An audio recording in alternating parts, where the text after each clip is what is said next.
Hello my dear students, welcome to online classes.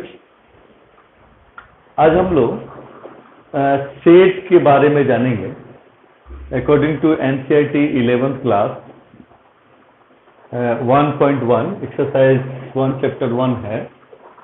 तो set theory में set के बारे में एक क्लास मैंने पहले ले चुका हूं मैं, तो उसमें आपको नंबर सिस्टम के बारे में बताया गया है। तो उस नंबर सिस्टम जो है, क्योंकि एक सेट थ्योरी का ग्रुप होता है, तो यहाँ पे सेट थ्योरी को डिफाइन करने के लिए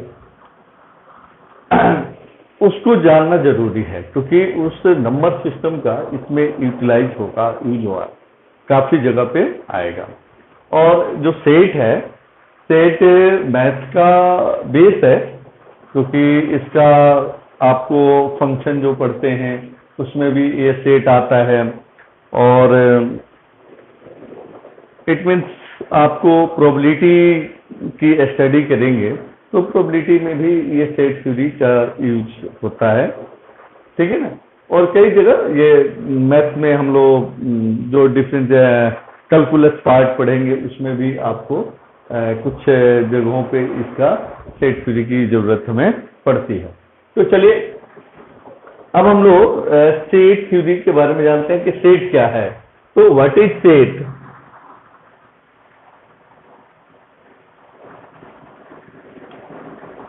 set, what is set? Set क्या है? तो set is a well defined collection of object।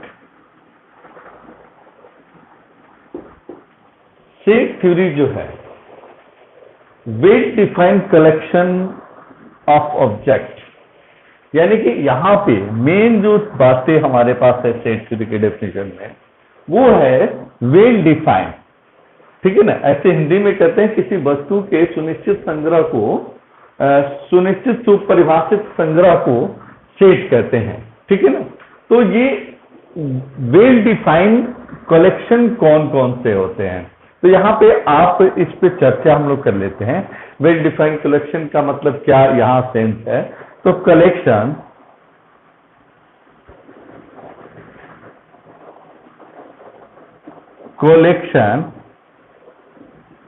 should not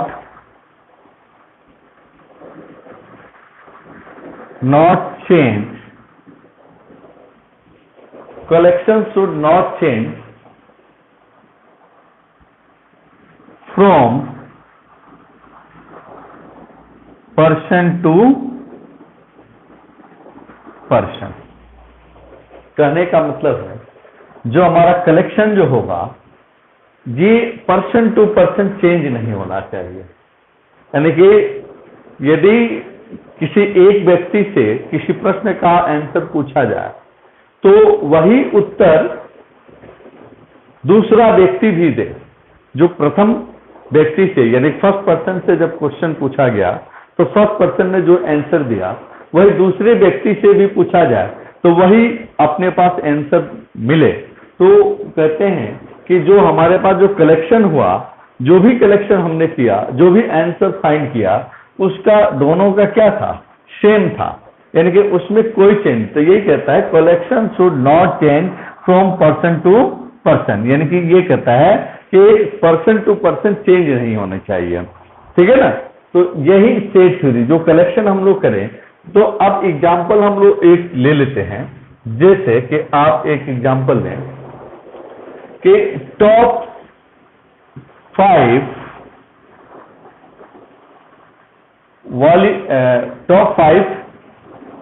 actor of Bollywood.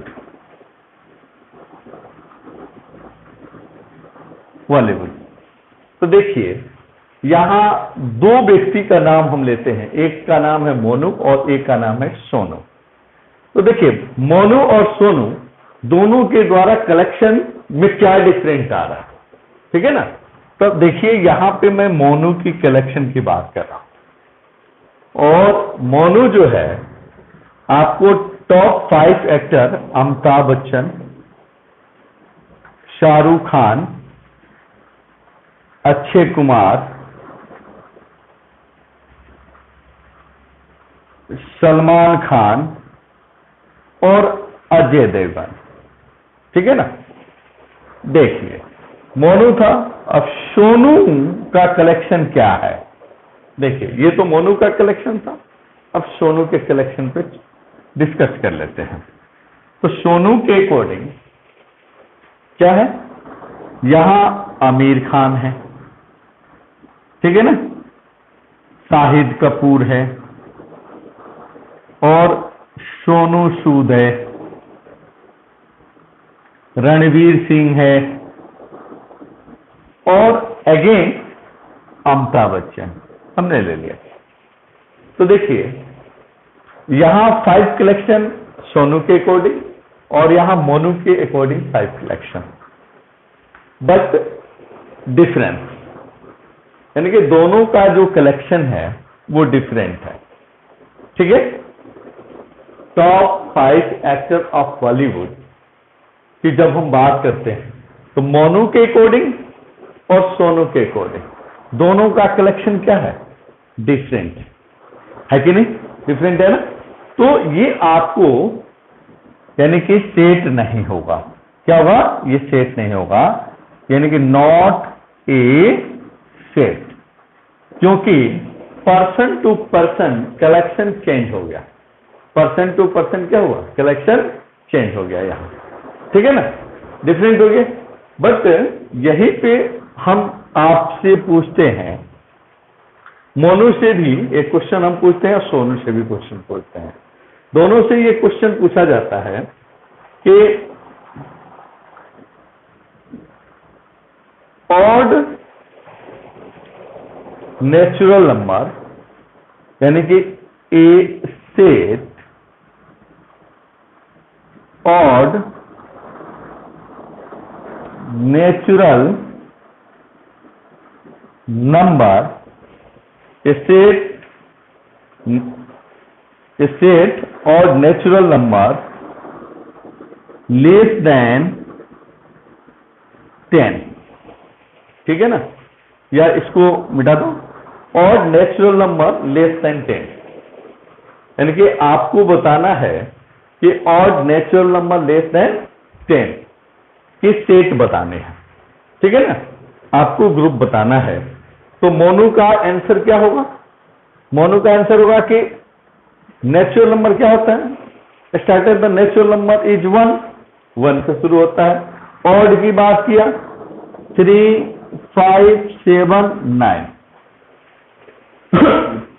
यहां सोनू की से पूछा गया तो सोनू ने क्या जवाब दिया, 1, 3, 7, 5, 9, दोनों का आंसर सेम रहा, दोनों का आंसर क्या रहा, सेम रहा, ठीक है ना। मोनू का भी आंसर 1, 3, 5, 7, 9 था और सोनू का भी आंसर क्या था, 1, 3, 7, 5, 9 था। तो ये क्या है, it's a set, it's a set, ये क्या होगा, ये आपको सेट होगा, ये क्या होगा, सेट होगा, क्योंकि इन दोनों के लिए अपने पास जो आंसर आया, जो कलेक्शन हुआ, वो उस कलेक्शन में कोई डिफरेंस नहीं है। तो यही कहा, ये इस बात का सेंस यही है कि collection should not change from person to person, but ये सेट नहीं हुआ क्योंकि टॉप 5 एक्टर बॉलीवुड, ये देखें मोनू के अकॉर्डिंग कुछ और रिजल्ट आ रहा है और सोनू के अकॉर्डिंग और रिजल्ट आ रहा है। तो क्लियर हुआ। तो अब आप देखें, क्योंकि हमारे पास ये तो आप समझ गए कि सेट क्या है, ठीक है ना, और वेल डिफाइंड का मीनिंग क्या है।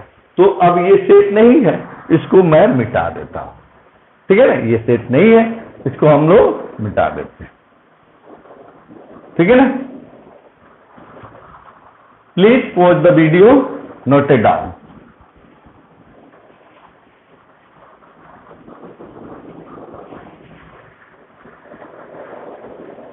अब देखिए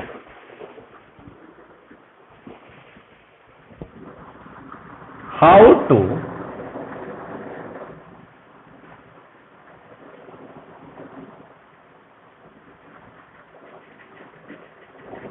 रिप्रेजेंटेशन ऑफ सेट, ठीक है ना, how to representation of set. तो अभी आपने देखा कि हमने सेट का जो रिप्रेजेंटेशन जो किया, तो set is the representation is the always curly bracket. ये जो है सेट का रिप्रेजेंटेशन जो होगा ये कैपिटल लेटर होगा, कैपिटल लेटर, ठीक है ना। हमेशा हम लोग कैपिटल लेटर से डिनोट करेंगे और इसको क्या कहेंगे, ये कर्ली ब्रेसेस में, कर्ली ब्रेसेस के अंदर वो कॉमा लगा करके उसको सेपरेट करते हैं। जैसे कि अभी हमने देखा था कि ऑड नेचुरल नंबर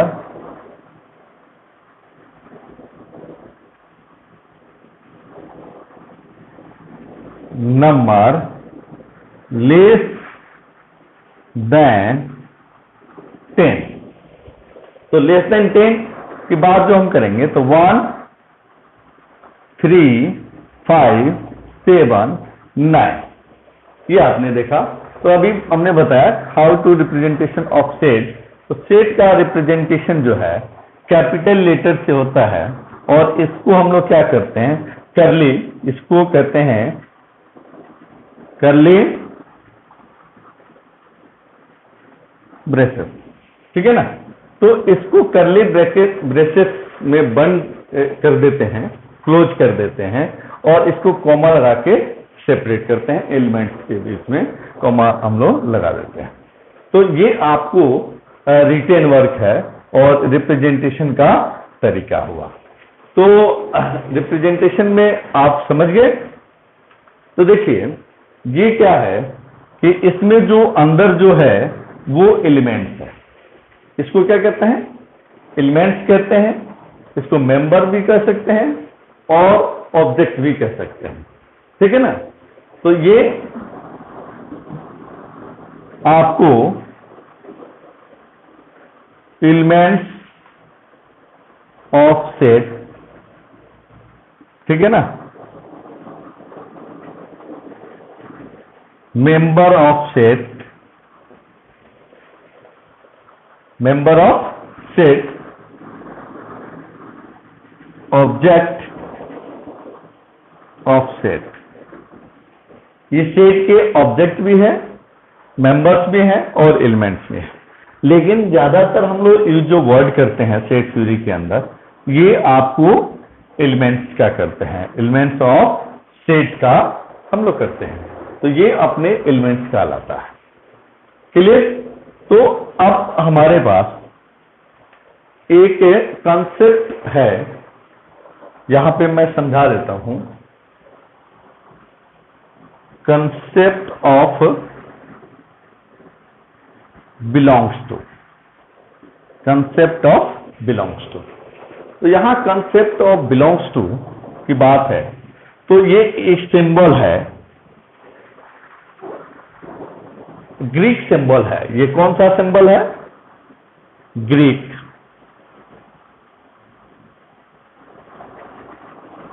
ये ग्रीक सिंबल है।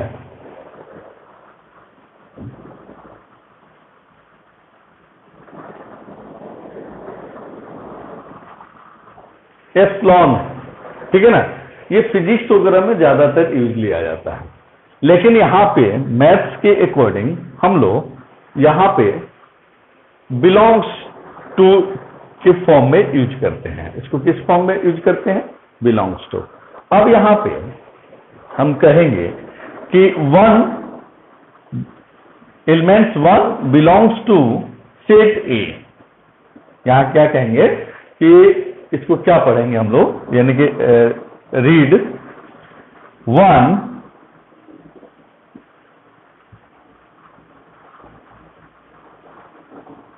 बिलोंग्स टू सेट ए, यानी कि एलिमेंट्स 1 जो है सेट ए से बिलोंग करता है, क्लियर। अब देखिए यहीं पे जब हम इसको क्या करते हैं, 2 2 के लिए, तो 2 not belongs to set A, तो यहां क्या आएंगे कि 2 डज नॉट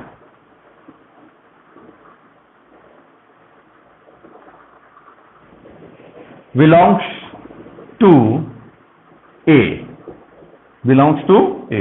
इसको ऐसे रीड करेंगे, यानी कि ये इसको क्रॉस कर देंगे, ठीक है ना। तो ये आपको नॉट चाहिए है। तो ये कंसेप्ट हो गया, क्योंकि ये बिलोंग्स का कंसेप्ट हो गया हमारे पास। ये तो ग्रीक सिंबल है, यानी कि ग्रीक से लिया गया है। और ये एप्सिलॉन, इसको हम लोग एप्सिलॉन यानी कि फिजिक्स का में यूज आता है, ये एप्सिलॉन का साइन है। तो 1 बिलोंग्स टू, हम लोग मैथमेटिकल फॉर्म में इसको क्या पढ़ते हैं, बिलोंग्स टू।